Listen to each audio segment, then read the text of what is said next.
ଗୋବିନ୍ଦ ଗୋବିନ୍ଦ ଗୋବିନ୍ଦ ପଦୁ ଗଳୁଛି ମକରନ୍ଦ। ସେ ମକରନ୍ଦ ପାନ କରି ହେଳେ ତରିଲେ ବ୍ରଜନାରୀ।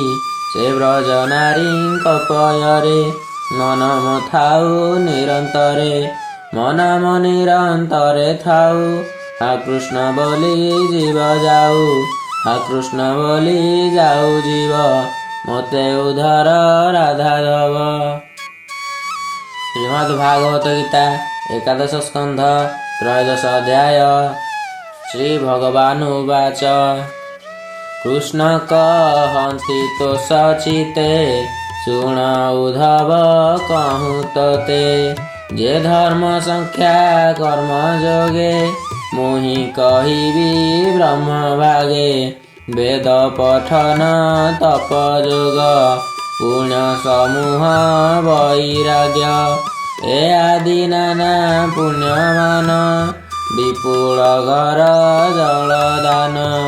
ବିବିଧ ବ୍ରଜ ମହାଦାନେ ନିରତେ ଭ୍ରମେ ଅନୁମାନେ।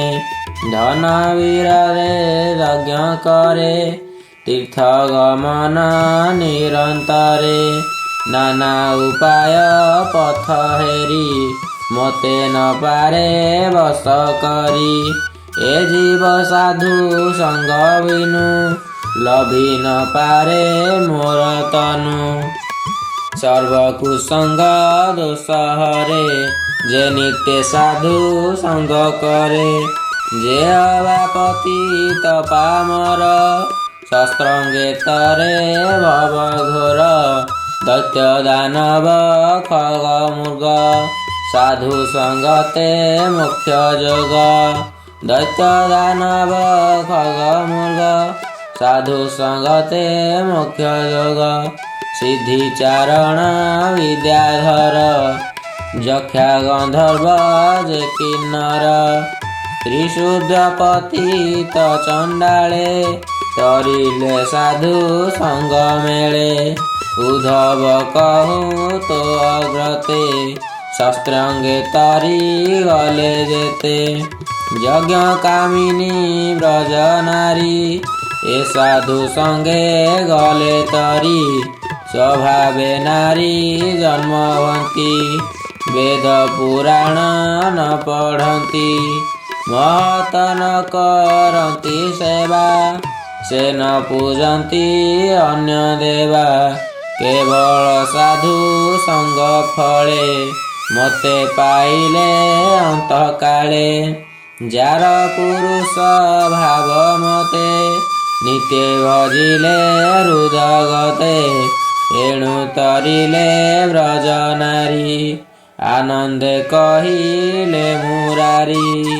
କୀଟ ପତଙ୍ଗ ଖଗ ମୃଗ ସାଧୁ ସଙ୍ଗମେ ମୁଖ୍ୟ ଯୋଗ। ଭକତି ଯୋଗେ ସାଧୁ ମିଳେ ମୋତେ ପାଇଲେ ଅନ୍ତର୍କାଳେ।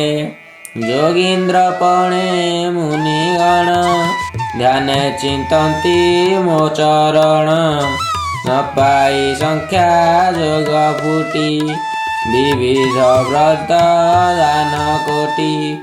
ଏ ଆଦି ତତ୍ତ୍ୱ ବୈରାଗେ ସନ୍ନ୍ୟାସ ଭାବେ ସର୍ବତ୍ୟାଗେ। ଉପାୟ କରି ନାନା ମତେ ସେ ମୋତେ ଲଭିବେ କେମତେ। ଏଣୁ ସାଧୁଙ୍କ ସଙ୍ଗ କରି ମାୟା ତରିଲେ ବ୍ରଜ ନାରୀ। ଅନ୍ତୃତ ଘେତେ ବେଳେ ମୋତେ ମିଥୁରା ଘେନି ଗଲା ରଥେ। ରାମ ସଙ୍ଗତେ ମୋତେ ଦେଖି ସକଳ ସଞ୍ଚୟ ଉପେକ୍ଷି। ମୋର ବିଯୋଗେ ବ୍ରଜ ନାରୀ ଶୋକ ସାଗରେ ଜ୍ଞାନ ହାରି। ମୋର ଚରଣେ ଅନୁରାଗେ ଚିତ ବୁଡ଼ାଇ ପ୍ରେମ ଭାଗେ। ଧରି ନ ପାରି ହୃଦେ ମନ ଶୂନ୍ୟ ଦେଖିଲେ ତ୍ରିଭୁବନ। ରସ ଉତ୍ସବ ମୋର ସଙ୍ଗେ ଯେତେ ରଜନୀ ବନ ଭାଗେ। ବଞ୍ଚିଲେ ଗୋପର ତରୁଣୀ ତତାଧିପ୍ରାୟେ ତାହା ମଣି। ଏକର ଜନି ମୋ ବିଯୋଗେ ମଣିଲେ କୋଟି କଳ୍ପ ଯୁଗେ। ମୋ ବନୁ ନ ଜାଣନ୍ତି ଜ୍ଞାନ ମୋ ପାଦେ ତନୁ ପ୍ରାଣ ମନ। ନିବେଦି ଆତ୍ମା ପାଶୋରିଲେ ରାତ୍ର ଦିବସ ନ ଜାଣିଲେ। କି କାମ ଜପି କେଉଁ ସ୍ଥାନେ ଦେଖନ୍ତି ତ୍ରିଭୁବନ ଶୂନ୍ୟ। ଗିରିଦହନ ଘୋର ବନେ ସମାଧି ବସି ମୁନି ଜନେ। ଦେହ ବିଷୟ ପାଶୋରନ୍ତି ନିର୍ମଳ ଜ୍ଞାନ ଦେଇ ମତି। ସେ ଯେହ୍ନେ ଲଭନ୍ତି ମୋ ସେବା ତହିଁ କି ଉପଲକ୍ଷ ଦେବା। ଦେଖ ଏ ଯେତେ ନଦ ନଦୀ ପ୍ରବାହେ ମିଳନ୍ତି ଜଳଧି। ଲବଣ ଜଳେ ସେ ମିଶନ୍ତି ସ୍ୱନାମ ଗୁଣ ପାଶୋରନ୍ତି। ଗୋପ କାମିନୀ ଏହି ମତେ ମନ ଜୀବନ ଦେଇ ମତେ। ଦେହ ସଂସାର ପାଶୋରିଲେ ଘୋର ମରଣ ନିସ୍ତରିଲେ। ଯାର ପୁରୁଷ ଭାବେ ମୋହେ ମୋତେ ନ ଜାଣନ୍ତି ନିଶ୍ଚୟେ। ପରମ ବ୍ରହ୍ମ ମୁଁ ସ୍ୱଭାବେ ଅନ୍ତେ ପଶିଲେ ମୋର ଠାବେ। ଏଣୁ ଏ ସାଧୁଙ୍କ ସଙ୍ଗମ ତରଇ ସ୍ଥାବର ଜଙ୍ଗମ। ଏଭଳେ ବୁଝି ହେ ଉଦ୍ଧବ ମୋର ଚରଣେ କର ଭାବ। ବିଧି ନିଷେଧ ଆଦି କର୍ମ ଛାଡ଼ ସକଳ ଲୋକ ଧର୍ମ। ପ୍ରବୃତ୍ତି ନିବୃତ୍ତି ହେବେନି ଦୃଷ୍ଟି ଶ୍ରବଣ ଅନୁମାନି। ସକଳ ଛାଡ଼ି ଜ୍ଞାନ ବଳେ ଭଜ ତୁମ ପାଦ କମଳେ। ମୁହଁ ସେ ମହା ମହେଶ୍ୱର ସକଳ ଆତ୍ମାର ଗୋଚର। ତୁ ଏକ ଭାବେ ଯେବେ ଭାବୁ ଏ ଘୋର ସଂସାରୁ ତରିବୁ। ଶରଣ ପଶ ମୋର ପାଦେ ନ ଡର ଭିକ୍ଷ ବିଷାଦେ। ଯେ ମୋର ଚରଣ ଚିନ୍ତଇ ସଂସାରେ ତାର ଭୟ ନାହିଁ। ଏମନ୍ତେ ଗୋବିନ୍ଦର ବାଣୀ ଉଦ୍ଧବ ଭୟ କଲା ଶୁଣି। କୃଷ୍ଣ ଚରଣ ତଳେ ପଡ଼ି ବୋଲାଇବେନି କର ଯୋଡ଼ି। ଉଦ୍ଧବ ବାଚ ଭୋନାଥ ତୋହର ବଚନ ଶୁଣି ସଞ୍ଚୟ ମୋର ମନ। ତୁ ଏବେ କଥା ଅନୁସାରେ ବୋଇଲୁ କର୍ମ ତେଜିବାରେ। ପୁଣି ବୋଇଲୁ ଭଜ ମତେ ଏଣୁ ମୁଁ ଭ୍ରାନ୍ତି କଲି ଚିତେ। କି କର୍ମ କରି ଭବୁ ପାର କହ ହେ କମଳାର ବର। ଏବେଟି ମୋ ସଞ୍ଚୟ ଦେଥ ଜ୍ଞାନ ଖଡ଼ଗେ ନାଥ ଛେଦ। ଉଦ୍ଧବ ବାକ୍ୟେ ଯଦୁପତି କହନ୍ତି ଜୀବ ଆତ୍ମାଗତି। ଶ୍ରୀ ଭଗବାନ ଉବାଚ ଶୁଣ ହେ ଭକତ ନିପୁଣ ଏ ଜୀବ ସ୍ୱଭାବେ ନିର୍ଗୁଣ। ଈଶ୍ୱର ନିରଞ୍ଜନ ଏହି ମାୟା ସଜଳେ ଦେହ ବହି। ଏଣୁ ଅବିଦ୍ୟା ବଦ୍ଧତାର ଏ ଘେନି କର୍ମେ ଅଧିକାର। ବିଧି ନିଷେଧ ଏଣୁ କରି ସୁକର୍ମ କୁକର୍ମ ବିଚାରି। ଏଣୁ କେବଳ ମୋକ୍ଷ ଲଭେ କର୍ମ କରିବ ଶୁଦ୍ଧ ଭାବେ। ଏମନ୍ତ ସାଧି ଶୁଭ କର୍ମ ଲଭେ ଭକତି ଟୁଟେ ଭର୍ମ। ଭକତି ଉପଜିବ ଯେବେ ଛାଡ଼ଇ ସର୍ବ କର୍ମ ତେବେ। ଏ ଭାବେ ଥିଲେ ଉଦ୍ଧବ କର୍ମ ଲିଖିତ ଶୁଭ ଶୁଭ। ଜୀବର ନୁହଁ ବନ୍ଧନ କହିଲେ ଯଶୋଦାନନ୍ଦନ। ଏବେ ତୁ ଶୁଣ ମୋ ବିଚାର ଜୀବ ଆତ୍ମାର ମୋକ୍ଷ ଦ୍ୱାର। ଏ ଜୀବାତ୍ମା ମହେଶ୍ୱର ସୂକ୍ଷ୍ମ ନିର୍ମଳ ନିରାଧାର। ପୁରୁଷ ପୁରାଣ ଏ ଆଦି देह प्रकाशे चत्रभेदी प्रथम चत्रे सूक्ष्म रूप द्वितीय प्रकाशे अल्प तहु अधिक मणिपुरे प्रकाश अनाहत द्वारे मृणाल सूत्र मार्गे ज्योति ध्यान अभ्यासे जाहा कंती छत्र पवन महाबली मन पवन संगे तोली विगत छत्र इंद्र देशे आसन दृढ़ा बध पासे प्राणी को ब्रह्म रंधे थोई निश्चल ध्याने मन देई तेबे तू देखिबु साक्षाते आत्मार रूप दृष्टि मात्रे अग्नि जेसने थाए सुने कृष्ण स्वभावे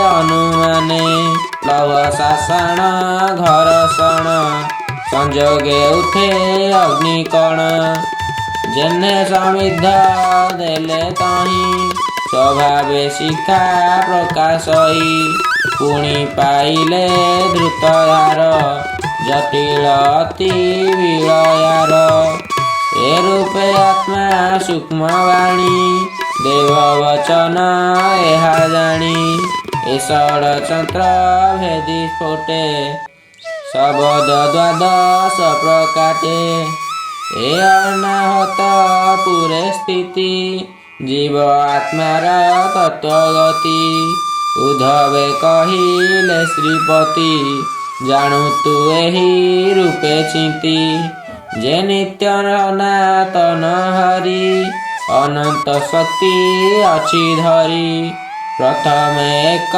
रूप तार अनादि अव्यक्ति ईश्वर से निज शक्ति भाव बळे अशेष रूप एशयळे प्रकशन करी निज शक्ति माया संजोगे नाना मूर्ति से जेबे राजा गुणे मिसे तातहु संसार प्रकाशे सृष्टि पालई सत्वे मिशी तम संजोगे ताहा नासी ईश्वर माया लीला करी खेलई जगत आवरी से एक प्रभु भगवान तातहु सृष्टि नुहे आन सूत्रे पाषाण गुंथि जेह्ने सूत्रे वसन अनुमाने ए रूपे जगत मंथन अंतर बाहे भगवान अनादि ब्रह्म ए प्रत्यक्षे संसार रूप कल्प वृक्षे कर्म एहार मूल जीव रस रूपरे महातेज धरई फल पुष्प पत्र विभागे अपवर्ग मात्र पुण्य पातक रज बीजे वृक्ष अंकुरी उठे तेजे अनंत वास नाथा मूले जे रूपे स्थापन निश्चले काष्ठ स्वरूप तीनि गुणे ए नित्य थांती माया बणे ए पंचडाल पंचभूते शताधि पंच सरजुते शाखा मुहे इंद्र गणे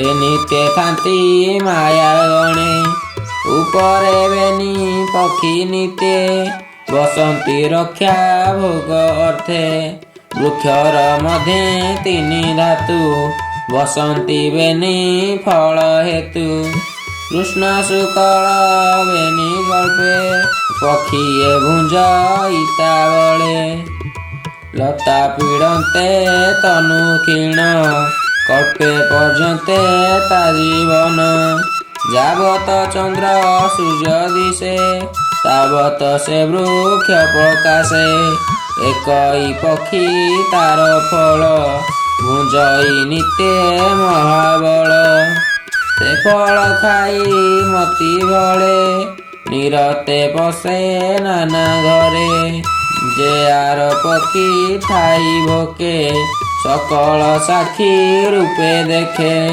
वृक्षर फल जे भुंजई कि गुत जाने से पढ़ई एकई ब्रह्म नाना रूपे ब्रह्मई माया मोह कटे से जेबे जाने वेद सार संसारे ब्रह्म नाही तार या तू बुझ हे उद्धव उत्तम गुरु पादे सेव भक्ति ठाकुरे दुर्वासन छेद तु गुरु वाक्य सिना आत्मा को जान सावधान गुरु वचन अनुमान कहि विप्र जगन्नाथ श्री एकादशे भागवत जीवर गति अनुभव उद्धवे कहिले माधव ए ब्रह्म प्रेम तरंगिणी सृजन तर एहा शुणी इति श्रीमद्भागवते महापुराणे परमहंसाया संहिताया